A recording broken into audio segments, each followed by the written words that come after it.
Hello, this is Joe Trahan, welcoming you to the All Me podcast from the Taylor Hooten Foundation, whose mission is to enlighten the world to the truths about appearance and performance-enhancing substances. As the national leader on this subject, they communicate their educational messages through various methods, including this podcast. Thank you for listening and enjoy the show. Welcome back, everyone, to another episode of the All Me podcast. This is Don Hooten Jr., and today I'll be your host. The purpose of this podcast is to help raise awareness about all things appearance and performance-enhancing substances. One of the most powerful ways to reach people is through hearing stories, most importantly, personal stories. We've been able to get some of the world's leading experts on anabolic steroids, dietary supplements, energy drinks, and even nutrition on this podcast. Today, we're going to be hearing a life-changing story from a professional mixed martial arts fighter, Jared "Flash" Gordon. From a young age, he was obsessed with MMA. Although he grew up with a great family in a nice neighborhood, Jared got involved with drug and alcohol abuse at the age of 9 years old. For years, he's battled addiction and has not only fought for his health, but also his career. This is a very powerful story that people need to hear. Jared has used his platform as a successful UFC fighter to share his personal story about struggling with addiction to help those who are also fighting that battle. Please consider making a donation to the Taylor Hooten Foundation to help support our All Me education programs. I'm excited to bring a great UFC fighter onto the show. Let's go ahead and give a nice warm welcome to Jared "Flash" Gordon. All right, Jared, welcome to the All Me podcast. Thank you so much for taking time out of your day to join us. No problem. Thanks for having me. Oh, you bet. So you're a professional mixed martial arts athlete, and you have an amazing story that I learned about, and I really want to get to that story. But I think in order to tell your full story, I want to learn more about your background and what paths you took that led you to today. So why don't we start talking about little Jared growing up and where you're from? I think once people hear your accent, they'll kind of start understanding, but also, were you an athlete growing up and really where did you find your passion for combat sports? All right. So I was born in Manhattan, good old New York. And for the first 13 years of my life, I grew up in Nassau County, in Long Island, and I grew up in a really nice neighborhood on the north shore of Long Island called Roslyn Heights. I grew up with a great family. Super lucky.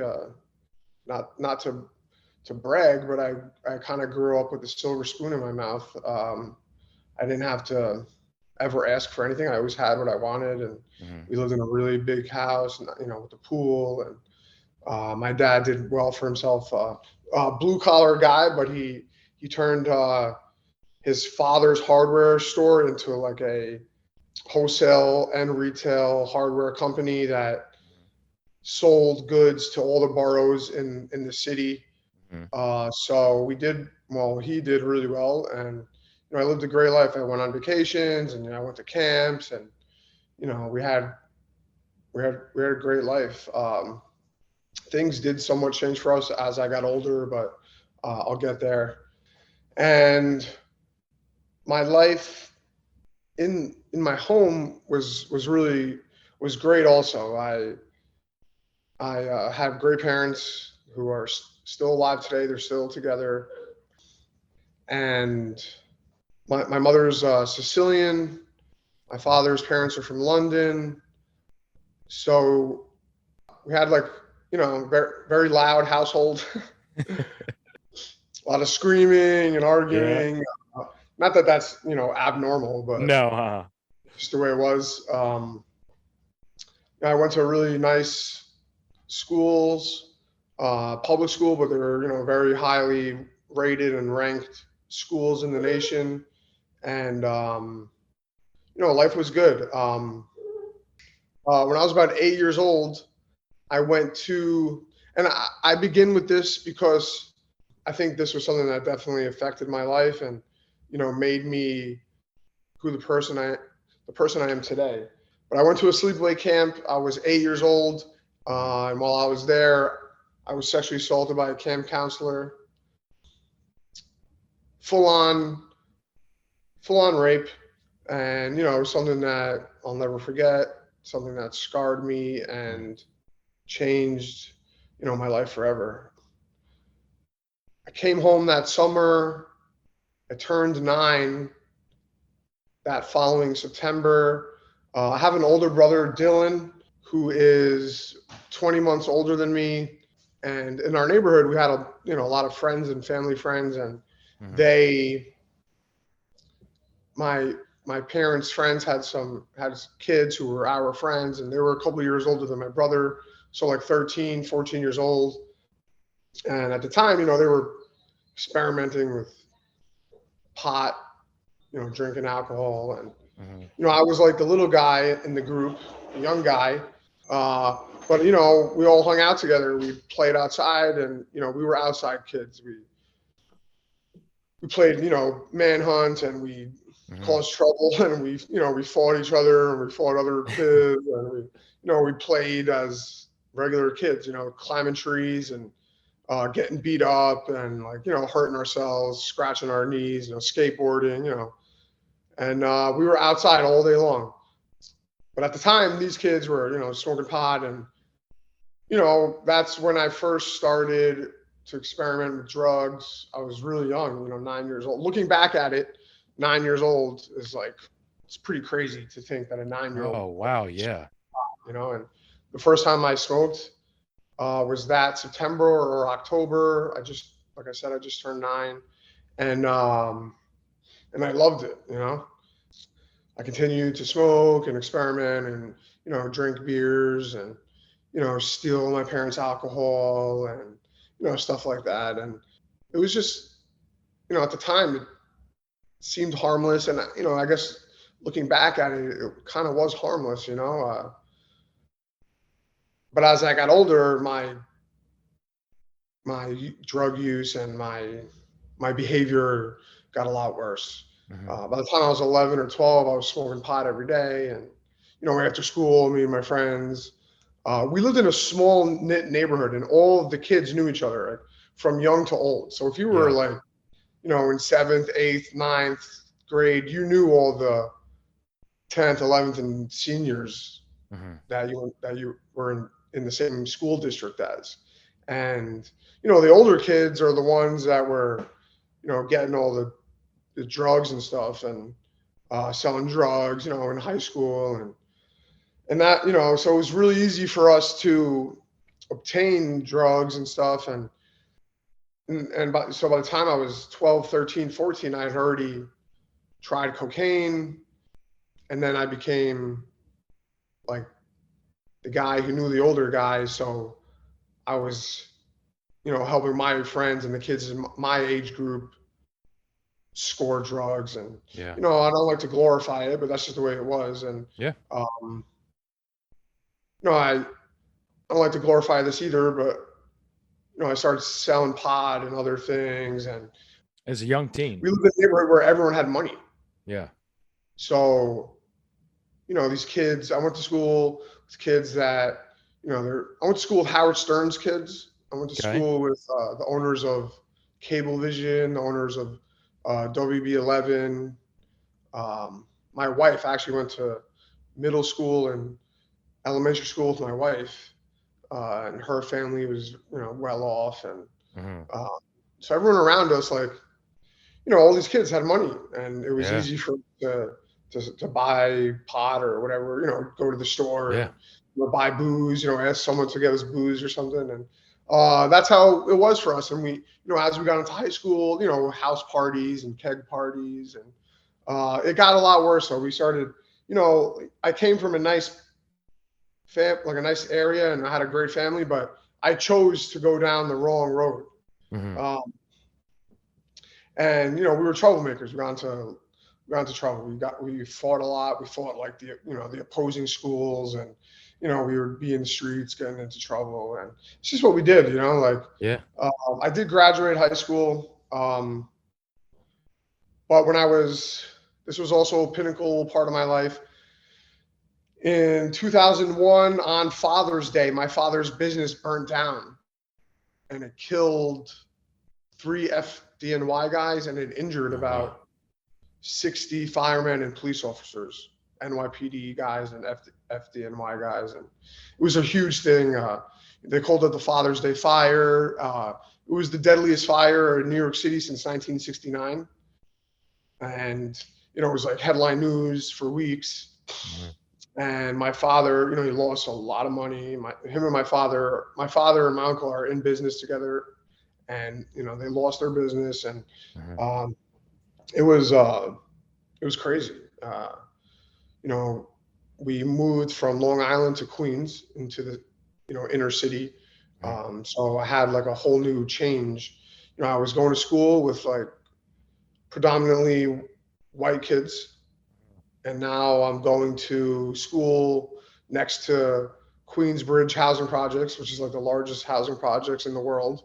Um, and I was now the minority. Um, so my life kind of like flipped upside down. We just couldn't afford to live in Long Island, and that property taxes and Oh, yeah. everything was expensive. My dad was like, I just can't do it anymore. So, he lost substantial amount of money and equity, and then we had to rebuild a business, so he had to come out of his pocket for that. And the insurance company only covered so much, and Mhm. um, it was quite the time in our lives. I thought my father was at one point maybe going to kill himself, or because he was so stressed out. Mhm. And my father wasn't also an addict, alcoholic, and Okay. doing well now, and he's not sober, but he's not using drugs anymore. But um, he'll have a drink occasionally. Um, but by the time I was 18, me and my older brother Dylan, we found opiates, found painkillers. Mhm. And when I was 17, I found MMA. Okay. So I started training. I graduated from high school in Queens, and I was directionless. I didn't know what I wanted to do. I was just hanging out with my friends and, doing stupid things, getting into trouble. And I found an MMA gym. I started training and I fell in love with it. 4 months later, I had my first amateur fight and I won. And the high from that was better than like any high I've ever gotten from drugs or alcohol. So I had about 8 amateur fights. Then I went pro when I was 22. I got into UFC when I was 28, and I'm 30. I just turned 34. I'm still in the UFC. But when I was 18, I hurt my neck training, Mhm. and I found opiates, Vicodin and Percocets, and I started Yep. taking them. And next thing you know, I'm taking 10, 15, 20, 30 pills a day, Oh, and they wow. weren't working anymore because my tolerance was so high. Then OxyContin hit my neighborhood or my area, and I found those. I started doing those, and the same thing happened with that. It just snowballed. Next thing you know, I'm taking 15, 20 oxys a day, and now I'm sniffing them. Then I started smoking them. Then I started shooting them, and then when I was 23, I found heroin, and there was times where like I would get sober. I would go to rehab, come back, and I would be Mhm. sober for a year and a half or so. And in those stretches of abstinence, I would I would fight, and I would win, and Mhm. I was able to accrue a record, an undefeated record, and um, but I just couldn't lick the addiction. Mhm. Um, I was in and out of treatment. I would get sober for a while. I would fight. Something bad would happen. I would relapse. I would use for 6, 7 months. Then I would go back, come out, stay sober for a little bit. I would fight and fight, and it was like a revolving door. I went to treatment like 12 times. Um, I got arrested because of my addiction 8 times. I Okay. was facing 25 to life at one point.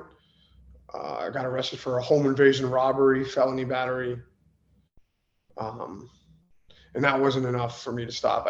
I got out of jail, that they dismissed the case, and the evidence, they didn't have the evidence. And that night I got out of jail, I had my first overdose. Oh, man. And I just kept using and using and using. And that was when I was 22 when I got arrested for that. And I didn't get sober till. And you're so at this point, I mean, you're a professional fighter. I mean, you're battling addiction, and on top of that, you're trying to compete at the top level of your sport. Yeah. So wow. I mean, when I was using, I really wasn't in the gym though, and I wasn't competing. Okay. I was only competing when I was like sober. There was no functionality. The way I use drugs, like there's no way, all you care about is your next fix. So I'm not in the gym taking care of my body. I'm on the street, looking to make money and figure out how I'm going to get, my next high. And I would just go in and out. And finally, Christmas Eve 2015, I had my last overdose, my third overdose in total, which really isn't a lot. I know people that have had dozens of overdoses. It is crazy and it sounds like a lot, but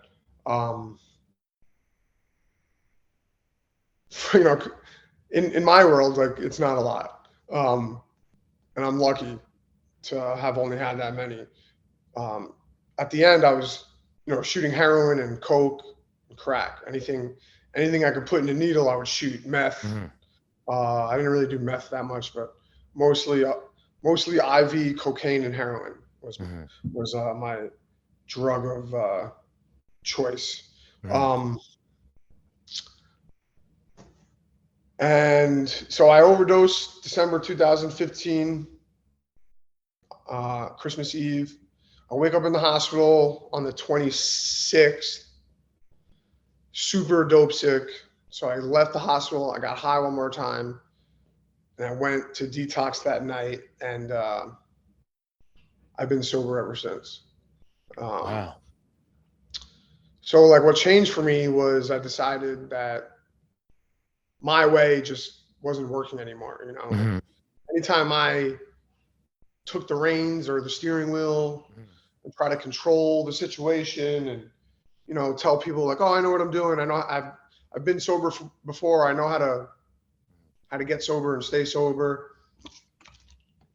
Just never worked. Yeah. My will and when left to my own devices, like it just never works. Like I just can't do it on my own. So, I had a guy helping me who became my sponsor, my AA sponsor, Tommy.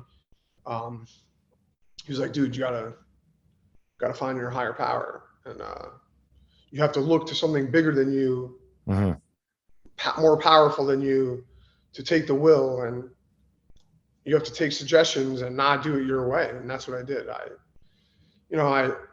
started using my friends that died from addiction as my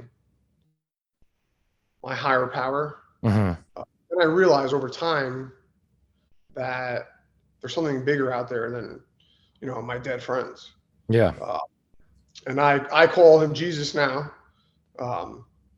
At first I was just saying God, like there was, something bigger. And then, I realized that it's Jesus and the Holy Spirit and, the Father, God, and, the three of them together is, who I look for when things are getting bad. But so I went to treatment, and I remember staring out the window. It snowed like 5 feet one night. And I remember thinking, oh man, I'm stuck here. Well, I was staring out the window. I was there for about 3 weeks, so I was starting to feel better, and I was warm. I remember I had a hoodie on and a pair of sweatpants, and I was safe, and I had like a full belly. And I'm like, this place it was a state-run facility, so it was really disgusting, dirty, like in the bathroom stalls, there was like feces on the walls, and oh man, a really run down place. But it did save my life. And I'm forever grateful for that place. And I remember, so I was staring out the window, looking at the snow pile up, and I'm thinking, I'm looking out the window, and I'm like, God, like, all right, I give up, Yeah. Take, I'm waving the white flag. If you're out there, and I need you. And that, that's how it started happening for me. I just kept talking to him and praying, and I took the suggestions that were told to me to get and stay sober, and I do AA, and I help other people, and next thing you know, and I'm a year sober, 2 years sober, 3 years sober now. Tomorrow I'll be 6 years and 10 months sober. So it's been a while. Sometimes it feels like forever. Sometimes it feels like a blink of an eye. Yeah. And a year after I got out of treatment, I got into the UFC. I got back to fighting. I got my body back, and I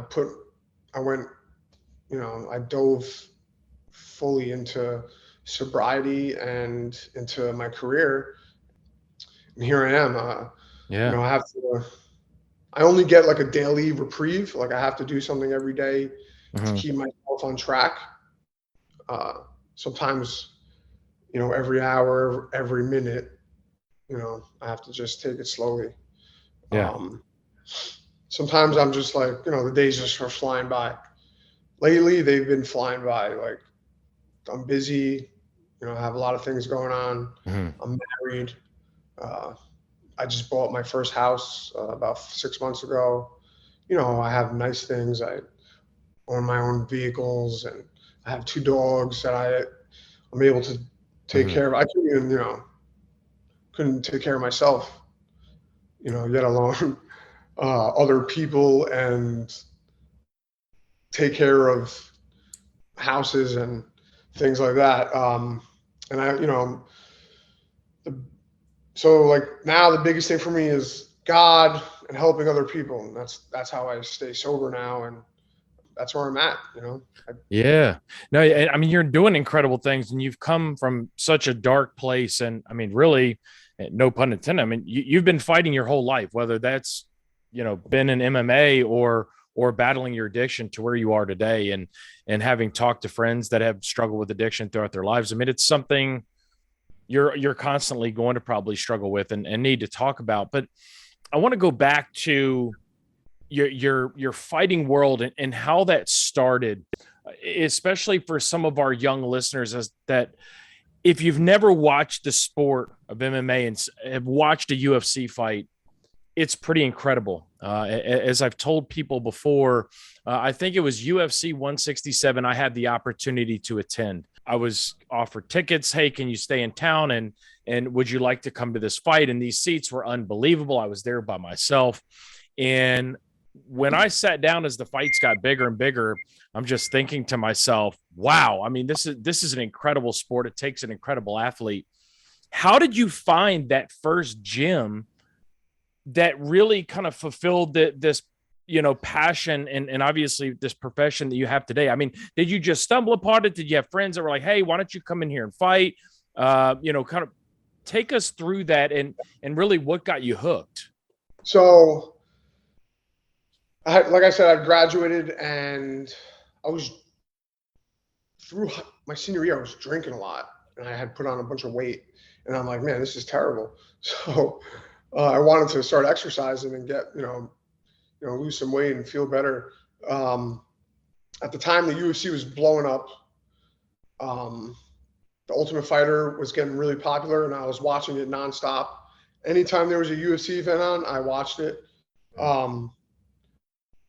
And I remember watching Frankie Edgar, who was like my favorite fighter, make his UFC debut. And I'm thinking like, man, he's a little guy. Like if he can do it, I can do it.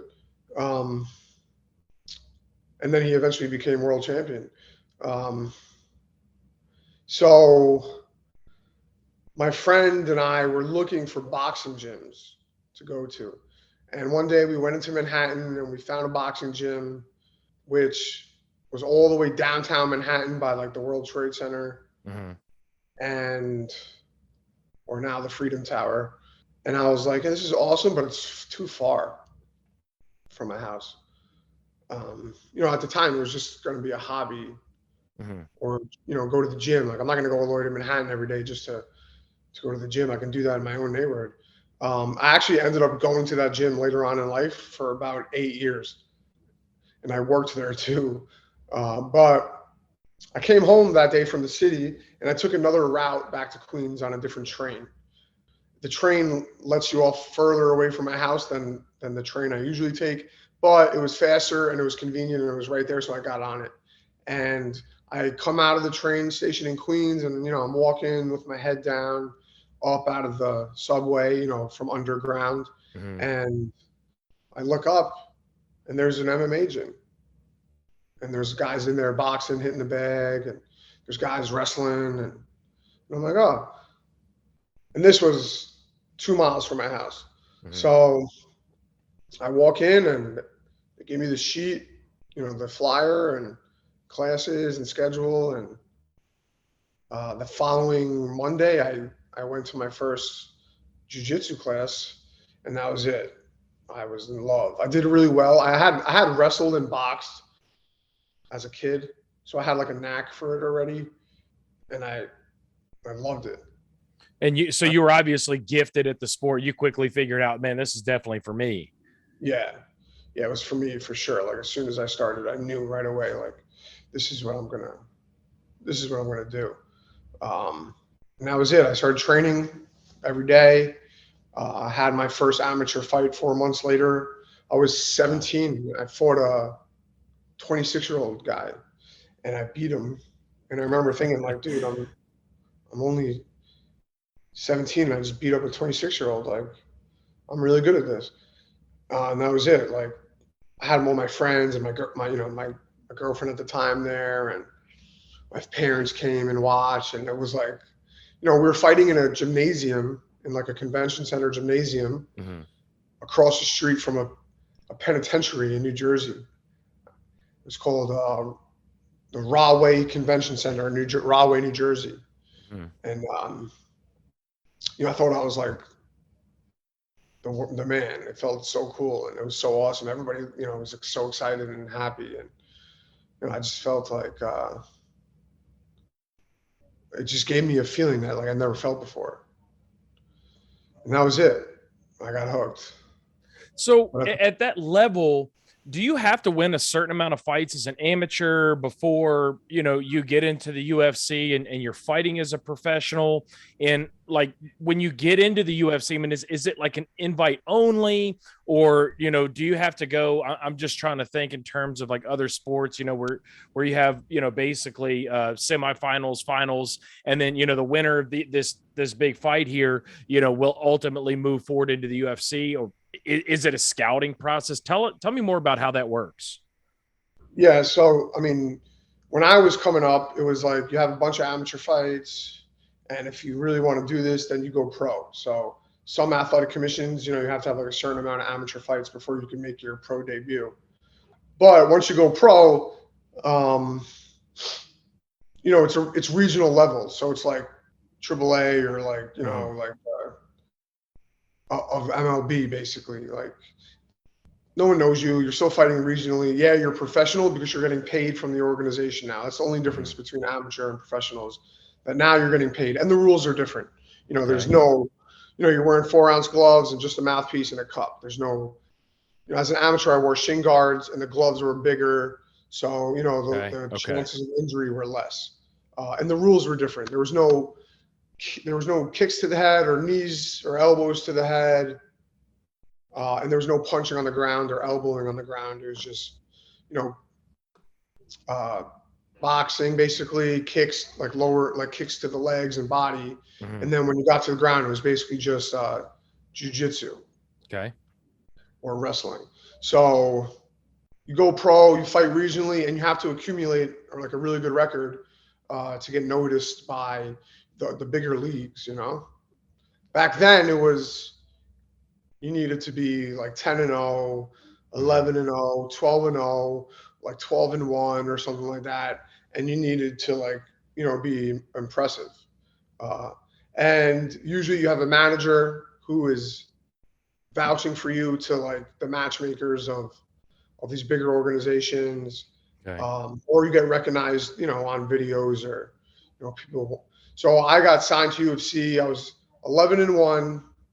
Dana White came to one of my fights in Atlantic City. I was defending my title Mhm. against Bill Aljo, who's in the UFC himself also now. And I won the fight. I did really well, and Dana signed me that night. So it was kind of like a scouting report. Yeah. Um, my only loss at the time was in a fight that I was winning, but I got cut really badly, and the doctor stopped it. So it was kind of like just like things happen. Um, and I got signed that night, and it's So been does like Dana White approach you after the fight, and obviously you know who he is, yeah. and comes up to you? I mean, that's got to be exciting. I mean, did you guys get a chance to visit? Where kind of take us through what that was like, and when you say sign, I mean they're obviously in front of you. I'm sure there's a contract. Hey, we want you to fight for the UFC. You have X number of fights, or this is what all the paperwork entails.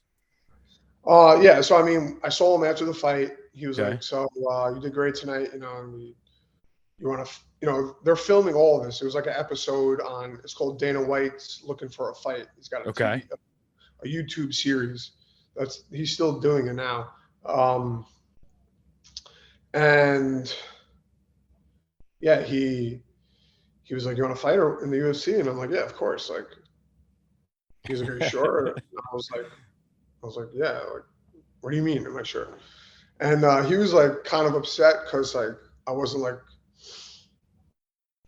I wasn't really like over the top excited, like crying about it, like, "Oh my Yeah. God, Dana," because on in the episode he was like, "Oh, Jared doesn't really have much of a personality," like, because he, I wasn't like, Then I watched some other episodes and kids were like crying, like, "Oh my God, Dana, thank you so much."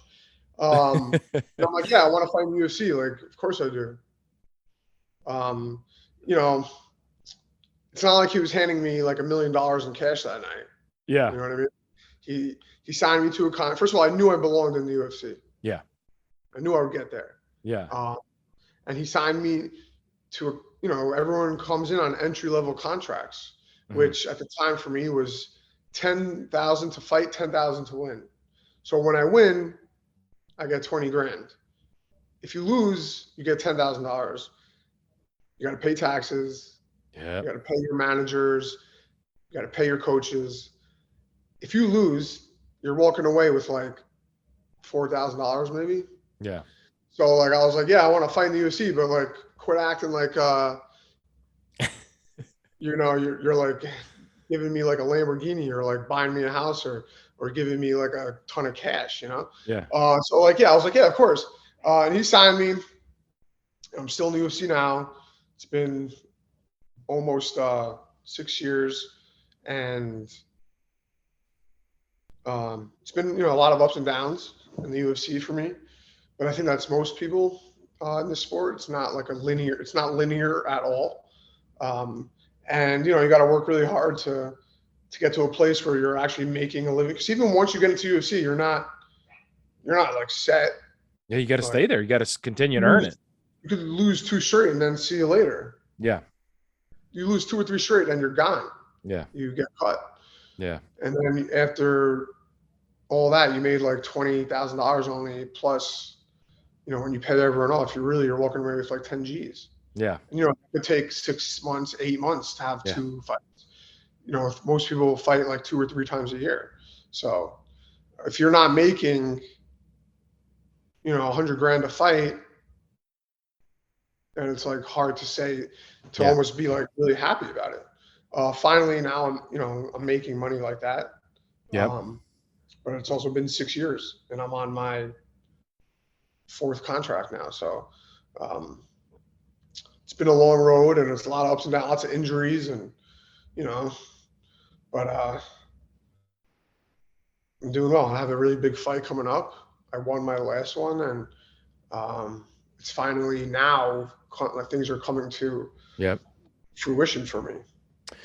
What are some of the lessons, or I guess the thing was, what would be like the main lesson that you've learned along the way that, really sticks out in your mind that, whether it's, hey, I've stuck to my training program, or, I've listened to the right people or kept the right people around me, or my family's been supportive. What are some of those things that got you to where you are today that you're now realizing, wow, man, I've put in a lot of time. I'm talented. And now things are starting to pay off for me. It didn't just come on overnight. Like you said, nobody just handed you a silver spoon and said, hey, here you go. Or, here's your Lamborghini and $1 million. Let's go fight. I mean, you've had to earn it. Like $10,000 to get in the ring, or $20,000 to get in the ring with somebody and fight. I mean, to me, that doesn't sound like a whole lot of money. I've seen that sport, especially, up close, and it's dangerous. Yeah. And I'm not like knocking the UFC. Like, yeah, I get it. Like, you got to prove yourself. Like, certainly any you sport. shouldn't be handed a bunch of money for because you're the new guy in town. Yeah. You got to prove your worth, and I understand that, and that's what I've done. So I've done what I had to do, and like no knock at Dana or nothing. Like I guess they just wanted me to be a little happier for like the show. Like act a little more Yeah. alive. But like whatever. So along the way, there's a couple of things obviously, but the biggest thing for me is like staying in the moment, not worrying about results or the future or what's going to happen, what may happen or what could happen. Maybe I'll lose, maybe I'll win, and like not thinking about the past or dwelling on things. It's all about what am I doing today, right now, to be better tomorrow, or to be the best version of me in my fight, Mm-hmm.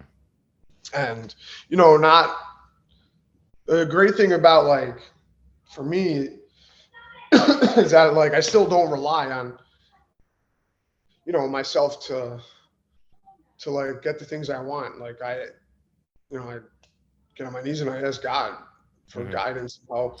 Amen. And faith without works is dead. So I still have to put the work in because it's not just gonna happen. Yep. That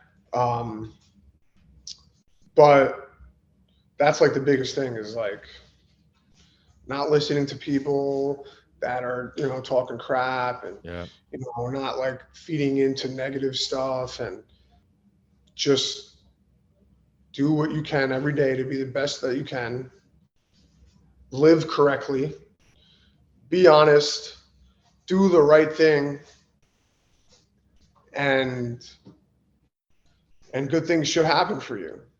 Most of the time when I train hard and do the right thing, I end up winning and having good results.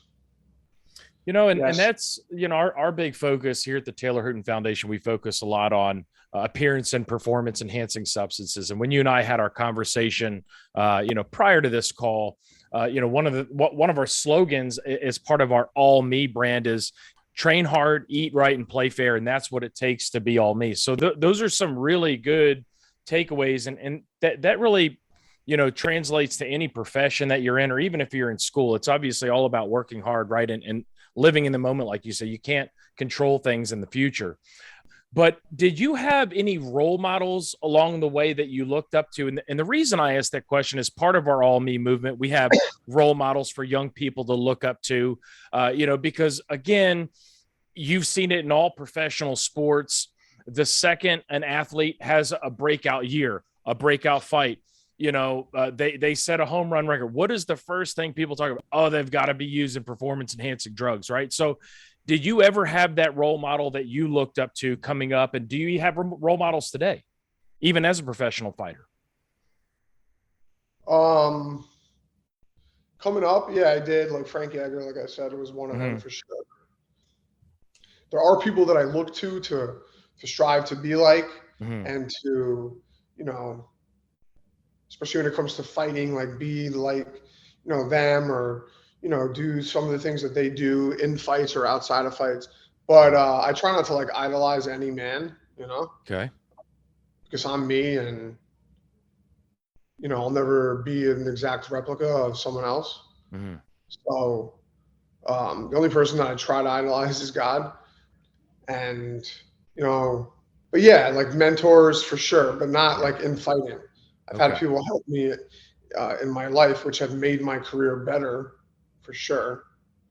But like, I didn't really have anyone in the gym except like coaches that I really looked to Mm-hmm. show me how to, be a better athlete.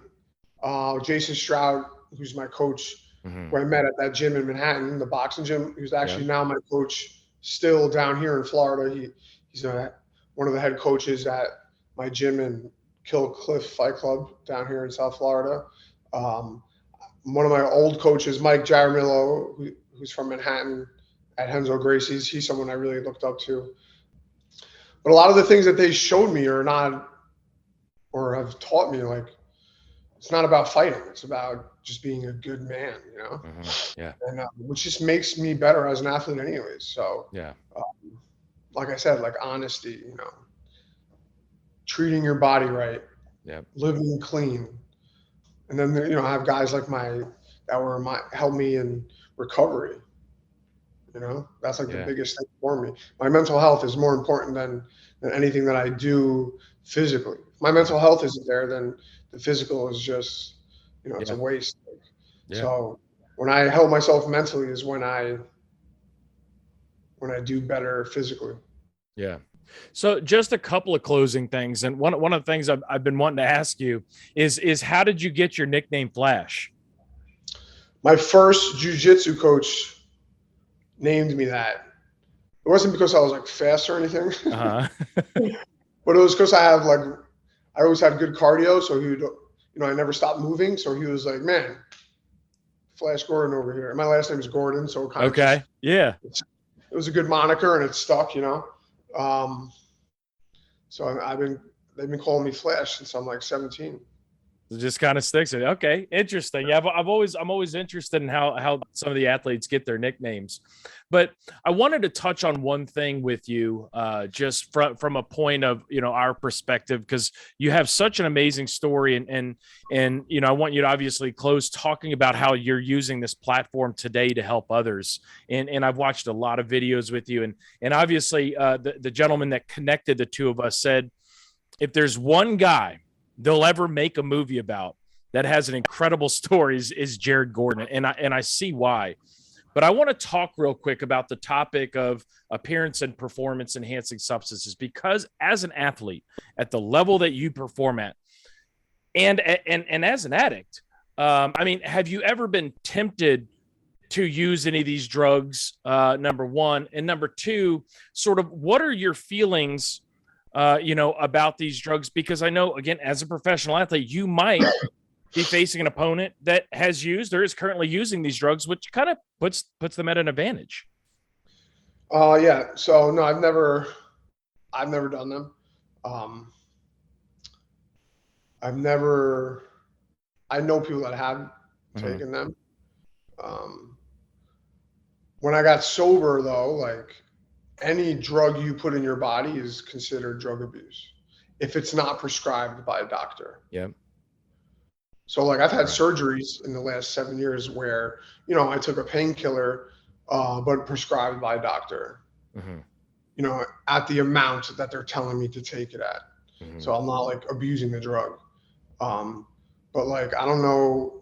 Yeah, you can get like testosterone replacement, but I don't think there's doctors out there like, like, yeah, you need this EPO or you need this Yeah. HGH, or whatever, anabolic steroids. Um, I think I think that people that use them are probably um, tempted by others. Like, hey, man, you Yeah. should try this. And maybe you're naive or you don't know any better, or you were young when you started taking them. So now you're kind of like dependent on them. Mm-hmm. But from what I can see is that, any performance enhancing drug is mind altering. Yeah. Which means that it's it's like a narcotic. Yeah. You see these like wrestlers like who have been taking steroids their whole lives, and they're probably doing other drugs also, and Hmm. they end up like killing someone or killing themselves, or you Yeah. see football players, they kill themselves, Yeah. um, or they hurt other people, and it's obvious like these people have been abusing steroids their whole lives or performance enhancing drugs. Or then you look at someone like Lance Armstrong, who I actually like respect, because that guy, he's like a legend, and the guy had all sorts of cancer, and came back, and yeah, he used drugs to get to where he was, so that was wrong, but you could see his mind frame, like, and I believe that it was the drugs that did that to him. Performance enhancing drugs makes you, you hear all the time, roid rage, Yeah. like guys losing control of themselves, and Yeah. hormonal imbalances, and you go into like fits of rage, or you're depressed and you're Yeah. crying. So that's like mind altering. Yeah. So I can't take anything that's mind altering, Yeah. because it will probably, if I'm sticking needles in my butt for steroids, or however you take the drugs, or you're taking pills, or you're however Yep. you may take them, like I might as well shoot heroin. Yeah. Like if I'm doing that, like, well, if I'm doing this, and that's how my mind as an addict works. Like, all Yeah. right, like it's like if I took a shot of alcohol, or if I like smoked a joint, and I was like, all right, this is cool, but like I really just want to do what I like, which is Hmm. heroin and cocaine. Like, so I'm going to think to myself, like I might last a week or two drinking and smoking, but eventually I'm going to say, let's just go get what I really want, Yeah. and I'll end up with a needle in my arm again. So like I just can't risk Yeah. anything. Like I won't do anything. I won't smoke CBD. I won't smoke a joint. I can't drink a beer, because eventually I'll just go back to Yeah. where I was. Um, so yeah, I think it's a mind altering drug, and it obviously destroys people's bodies, and people lose their lives from suicide, Yeah. and all sorts of other reasons. You know, heart attacks and Yeah. seizures, I'm sure, and all sorts of problems that these kind of drugs bring on. So to Yeah. me, That, it's I mean, yeah, I mean, it was almost basically he told my brother so. I mean, he was a real laid back guy, very, very much like you, just super laid back, chill. People love being around him. And I remember seeing a picture of him. This was probably, I don't know, a couple months before he passed away. But he had put on about 30 pounds of muscle in just over a 6, 7 week period, which, as you know, is impossible to do without drugs. And crazy. he was never a fighter. Like he was just super chill. But there was a picture of him. He knocked this kid out, broke his jaw like one punch, and you can see just the veins running down his neck. And literally, he just snapped.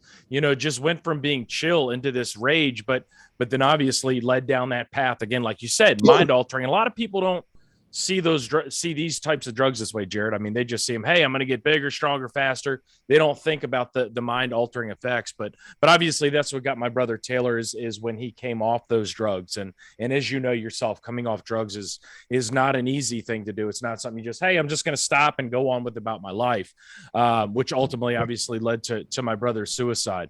But I want to wrap up here and have you just what advice would you give some of our listeners if they're struggling with addiction, or maybe someone they know?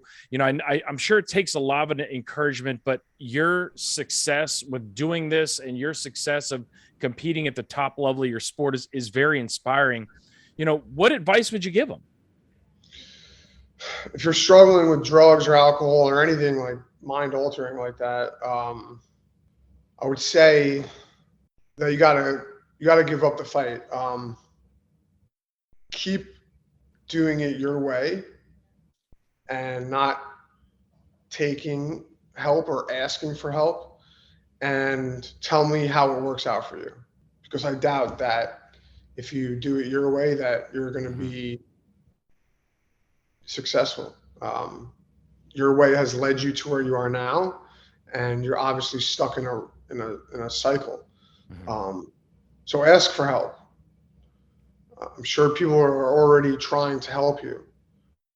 I'm sure that you might have been through this process before of trying to get help, but you were unsuccessful because you went back to doing what you wanted to do.